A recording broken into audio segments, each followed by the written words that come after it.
Back to legal explorer. This is advocate Rumana. నాకు చాలా మంది స్టూడెంట్స్ మెసేజ్ చేస్తున్నారు, మేడం మీరు వీడియోస్ తెలుగులో కూడా అప్లోడ్ చేయండి సో దాట్ మేము కూడా మాకు ఇంకా బాగా అర్థమవుతుంది.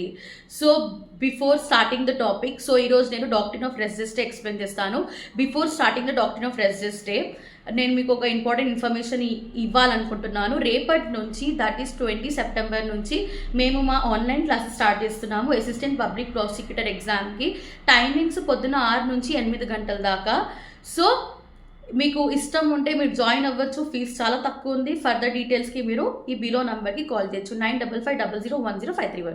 సో మన ఇంపార్టెంట్ టాపిక్ డిస్కస్ చేస్తాం. అదేంది doctrine of res జెస్టే. Doctrine of res జెస్టే ముందు సెక్షన్ 6 ఆఫ్ ఎవిడెన్స్ యాక్ట్లో డిఫైన్ చేశారు. బట్ ఇప్పుడు మన బిఎస్ వచ్చినాక, అదేంది భారతీయ సాక్షి అధినియం వచ్చినాక మన డాక్ట్రిన్ ఆఫ్ రెస్ జెస్టేని సెక్షన్ 4లో డిఫైన్ చేశారు. డాక్ట్రిన్ ఆఫ్ రెస్ జెస్టే డిస్కస్ చేసే ముందు ఫస్ట్ మనం ఎవిడెన్స్ ఏంటో తెలుసుకుందాం. అసలు ఎవిడెన్స్ ఏంది? మనం ఎవిడెన్స్ క్లాస్ చదువుతున్నాం కదా, అసలు ఎవిడెన్స్ అంటే ఏంది, మన లాలో ఎవిడెన్స్ అంటే ఏంటి? ఎనీథింగ్ దట్ హెల్ప్స్, కోర్ట్కి హెల్ప్ చేస్తుంది to know the truth of a fact. So simple ఏంటి, ఎవిడెన్స్ అంటే ఏంటి? ఏదైనా విషయం అది మన కోర్ట్కి హెల్ప్ చేస్తుంది నిజం తెలుసుకోవడానికి. So anything that helps the court to know the truth of a fact is called evidence. ఇప్పుడు ఇక ఎవిడెన్స్ కొన్ని డిఫరెంట్ ఏం చెప్తారు, కొన్ని రకాల్లో ఉన్నాయి. ఏంటది? Oral evidence. ఓరల్ ఎవిడెన్స్ అంటే ఏంటి? ఏది మనం నోట్తో మాట్లాడతాము. సో వాట్ ఎవర్ విట్నెసెస్ ఏందో కూడా దాన్ని ఓరల్ అంటాము. డాక్యుమెంటరీ ఎవిడెన్స్ అంటే ఏంటి? మన రిటర్న్ రికార్డ్స్, ఏదైనా ఒక డాక్యుమెంట్ ఫామ్లో ఉంటుంది. మన ఎఫ్ఐఆర్ కాపీలు, మన లెటర్స్, మన హాస్పిటల్ రిపోర్ట్స్, ఇవన్నీ డాక్యుమెంటరీ ఎవిడెన్స్. ఈ డీటెయిల్ వీడియోని సపరేట్గా పెడతాను, మీకు కావాలంటే కమెంట్ సెక్షన్లో మెసేజ్ చేయండి. ఎలక్ట్రానిక్ ఎవిడెన్స్ అంటే ఏంటి? మన mobile phone, okay, CCTV footage, మన టేప్ రికార్డ్స్, ఇవన్నీ ఏంటి? Electronic evidence. ఇప్పుడు సో మనకి ఇక్కడ ఏం అర్థమైంది? ఎవిడెన్స్ అంటే ఏంటి? మెటీరియల్, ఏదైనా మనం మెటీరియల్ డాక్యుమెంట్ సబ్మిట్ చేస్తాం కదా, ఏదైనా material on which the court ఆధారపడుతుంది, court relies to decide the case is called as an evidence. Whatever material on which the court relies, it is called as an evidence. ఇప్పుడు అస్సలు మన doctrine of రెస్ జెస్టేకి వస్తాం. దానికన్నా ముందు మనం important topic చేసుకోవాలి. ఏంటది? Hearsay evidence. అసలు హియర్సే ఎవిడెన్స్ అంటే ఏంటి? నార్మల్లీ మన కోర్టులో హియర్సే ఎవిడెన్స్ని యాక్సెప్ట్ చేయరు. Hearsay evidence is not allowed as an evidence. అసలు ఫస్ట్ మనం ఇక్కడ హియర్సే ఎవిడెన్స్ ఏంటో తెలుసుకుందాం, ఓకేనా? అసలు డాక్ట్రిన్ ఆఫ్ రెస్ జెస్టేని ఎలా చేస్తారు, హియర్సే ఎవిడెన్స్ని ఎలా చేయరు? అయితే మనం ఫస్ట్ హియర్సే ఎవిడెన్స్ని ఎందుకు ఎలా చేయరు తెలుసుకొని మనం తెలుసుకోవాలి కదా. సో ఫస్ట్ హియర్సే ఎవిడెన్స్ అంటే ఏంటి? నార్మల్లీ లా ఏం చెప్తుంది? హియర్సే ఎవిడెన్స్ వల్ల ఎలా చేయాలి? ఎందుకు? ఒక ఎగ్జాంపుల్ ఇస్తాం, ఓకే. ఇప్పుడు ఏ ఉన్న వ్యక్తి కోర్టులో అంటాడు, ఏమని? కోర్టుకి వెళ్ళి ఏమంటాడు? నేను బి తోటి విన్నాను, ఏమని? That I heard from B that C committed the murder, ఓకేనా. ఏ అనే వ్యక్తి కోర్టులో వచ్చి ఏం చెప్తాడు? నాకు బి చెప్పాడు, ఏమని? సి మర్డర్ కమిట్ చేశాడు. అయితే కోర్ట్ ఏం చెప్తే, నువ్వు చూసావా? ఓకే, నువ్వు చూసావా? నువ్వు అయితే ఏం చెప్తుంది కోర్టు? అసలు నువ్వు చూడలే, నీకు ఎవరో బి అనే వ్యక్తి చెప్పిండు, ఏమని? సి మర్డర్ కమిట్ చేశాడు నిన్న రాత్రి మా ఇంటి పక్కన, ఓకేనా. సో ఇక్కడ నిన్న రాత్రి, ఫర్ ఎగ్జాంపుల్, నిన్న రాత్రి మా ఇంటి పక్కన మర్డర్ జరిగింది. నేను పొద్దున లేచి అడిగిన నా ఇంటి పక్కన వాళ్ళకి, నిన్న మర్డర్ జరిగిందంటే, అవును నేను చూసాను జరిగిందని చెప్తుంది ఆమె. నేను వెళ్ళి కోర్టులో చెప్తాను, మా ఇంటి పక్కన ఆమె చెప్పింది నిన్న రాత్రి మర్డర్ జరిగిందని. అసలు ఫస్ట్ నేను చెప్పిన స్టేట్మెంట్ అడ్మిసిబుల్ అవుతుందా? అవ్వదు. ఎందుకంటే నేను చూడలే, నా కళ్ళుతోటి నేను చూడలేను, ఉట్టి విన్నాను కదా. So hearsay evidence is nothing but మనం చూడలే, ఎవరో విన్నది వచ్చి కోర్టులో చెప్తాం కదా, దాన్ని హియర్సే ఎవిడెన్స్ అవుతుంది. సో హియర్సే ఎవిడెన్స్ని కోర్ట్కి అడ్మిసిబుల్గా అవ్వదు.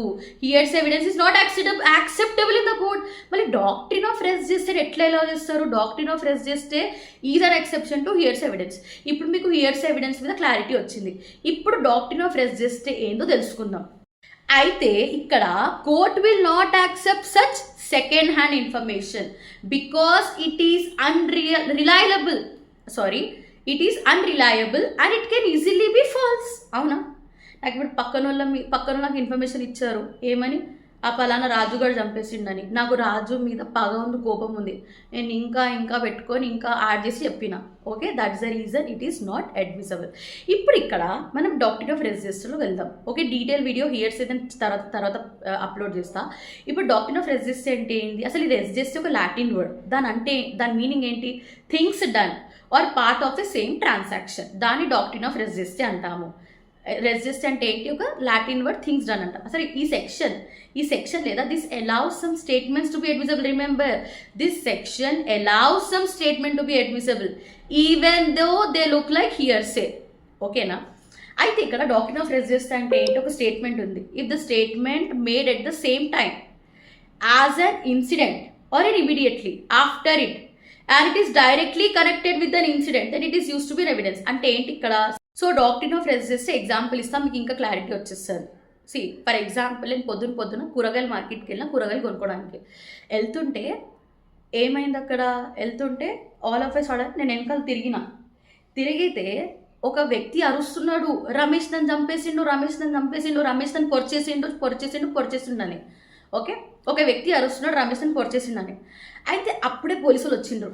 వస్తే నేను అప్పుడే తొందర వెళ్ళిన పోలీసులకు చెప్తా, నేను ఇక్కడ పొద్దున కూరగాయలు కొనడానికి వచ్చిన, నేనైతే కళ్ళతో చూడలే, కానీ తిరిగి చూస్తే ఏముంది అక్కడ? వాడు అడుగుతున్నాడు, రమేష్ నన్ను పొడిచేసిండని.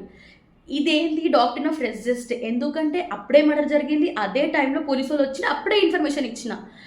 అదే నేను ఇంటికి వెళ్ళి మా ఆయనకు చెప్తా, ఇట్లా నేను విన్నాను. అయితే మా హస్బెండ్ ఏం చెప్తాడు? లేదు నువ్వు పోలీసులకు వెళ్ళి ఇన్ఫర్మేషన్ ఇవ్వాలి. అయితే ఆల్మోస్ట్ అక్కడ 2-3 గంటలు అయిపోయింది అనుకోండి. ఆఫ్టర్ 2 to 3 hours వెళ్ళి పోలీసులకు ఇన్ఫర్మేషన్ ఇచ్చిన అనుకో, అది రెసిస్ట్ కింద రాదు. అది దేని కింద వస్తుంది? అది హియర్స్ ఎవిడెన్స్ కింద వస్తుంది. సో ఎప్పుడైనా గుర్తుపెట్టుకోండి, సేమ్ ట్రాన్సాక్షన్ సేమ్ టైంలో చెప్తేనే డాక్ట్రిన్ ఆఫ్ రెసిస్ట్ అప్లికేబుల్ అవుతుంది. అదే 2-3 గంటల తర్వాత వెళ్ళి చెప్తున్నా అనుకో, అదే మార్కెట్లో పోలీసులు అప్పుడే వచ్చిండ్రు, అప్పుడే ఇన్ఫర్మేషన్ ఇస్తే అది యాక్సెప్టబుల్. కానీ నేను ఇంటికి వెళ్ళాక 2 to 3 years తర్వాత మా ఆయనకు చెప్పి, మా ఆయన నాకు సజెషన్ ఇచ్చాడు, నువ్వు పోలీసులకు వెళ్ళి చెప్పాలి, అప్పుడు ఇస్తే దట్ ఈస్ నాట్ యాక్సెప్టబుల్. ఎందుకంటే హూ నోస్, నేను ఏదో ఒక ఇంకా మసాలా యాడ్ చేసి, స్టోరీస్ యాడ్ చేసి, ఇంకా పెద్దదాన్ని క్రియేట్ చేసి చెప్తాను కదా. సో వితిన్ 2 to 3 hours ఒక వ్యక్తికి ఛాన్స్ ఉంటుంది స్టోరీస్ చేయడానికి. That's the reason doctrine of resist is accepted whenever the information is given at the same time in the same transaction. Okay, I hope you understood. Now next we'll move to the important case law. మన competitive ఎగ్జామ్కి prepare అవుతున్నాం కదా, మనం ordinary పేపర్ని extraordinary లాగా మార్చాలి. దానికి కింద మనం కేస్ లాస్ రాయాలి. నేను మీకు 2 కేస్ లాస్ ఇస్తాను, దాంట్లో ఒక్కటి రాస్తే కూడా చాలు. Okay, next will move to the important case laws. ఇక్కడ ఫస్ట్ ఇంపార్టెంట్ కేసులో ఏంటి? Ganesh Lal versus state of Maharashtra 1993 case. దీంట్లో ఏంటంటే ఎఫ్ఐఆర్ ఇమీడియట్లీ ఇచ్చేస్తారు ఆఫ్టర్ ద ఇన్సిడెంట్. దాన్ని కూడా మనం రెసిస్ట్ లాగా యాక్సెప్ట్ చేసుకోవచ్చు, ఎందుకంటే అప్పటికప్పుడే ఇన్ఫర్మేషన్ ఉంటుంది కదా. అంటే ఇమీడియట్లీ గుర్తుపెట్టుకోండి, FIR given immediately after the information can be used as a res gestae. Next important కేసులో ఏంటి? P Gopal Krishnan versus state of Kerala 2020 case. Tape recording speeches can also be admissible if they are not tampered. అంటే దాన్ని ఏం గెలకలే, దాన్ని ఏమి మార్చలే. Okay, same as it ఈస్గా పెట్టారు, దాన్ని ఏం ట్యాంపర్ చేయలే, అది కూడా యాక్సెప్ట్ అవుతుంది. ఇక్కడ నేను ఇంకొక మీకు exam key points for exam. So I hope మీకు డాక్ట్రిన్ ఆఫ్ రెసిస్ట్ అర్థమైపోయింది. Remember, same transaction at the same time. Okay, after 2 to 3 years accept కాదు, దాన్ని హియర్స్ ఎవిడెన్స్ కింద అంటారు. I want to given some key points for exam. Statements must be spontaneous, దాన్ని doctrine of res gestae అంటాము. Next ఏంటి? Conduct or words of an accused victim immediately after the incident can also B admitted even they are accepted in the court of law. So if there is a big time gap, చెప్పాను కదా, it won't be admissible. But because there is a chance of making the stories or add ons, then it won't be admissible. ఇంకొకసారి మళ్ళీ నేను remind చేస్తున్నా, రేపటి నుంచి మా assistant APP classes start అవుతున్నాయి. యాజ్ అడ్వకేట్స్ ఈవినింగ్ ఆఫీస్కి వెళ్తారు, వాళ్ళకి టైం దొరకదు కదా, ఈవినింగ్ 10 దాకా ఆఫీస్లో ఉంటారు. అందుకే మేము మా ఏపీపీ బ్యాచ్ పొద్దున్న స్టార్ట్ చేస్తున్నాం 6 AM to 8 AM. ఇంకా పొద్దున్న చదివితే మనం ఫ్రెష్ మైండ్ ఉంటుంది కదా. ఓకే, మీరు జాయిన్ అవ్వచ్చు, ఎన్రోల్ అవ్వచ్చు, ఫీజు చాలా తక్కువ ఉంది. Further details you can contact 9550010531. ఇంకా always remember the fact and the statement must be a part of same transaction. If they are linked like a chain, the statements become admissible. దాన్ని doctrine of రెసిస్టే అంటాము. Clear?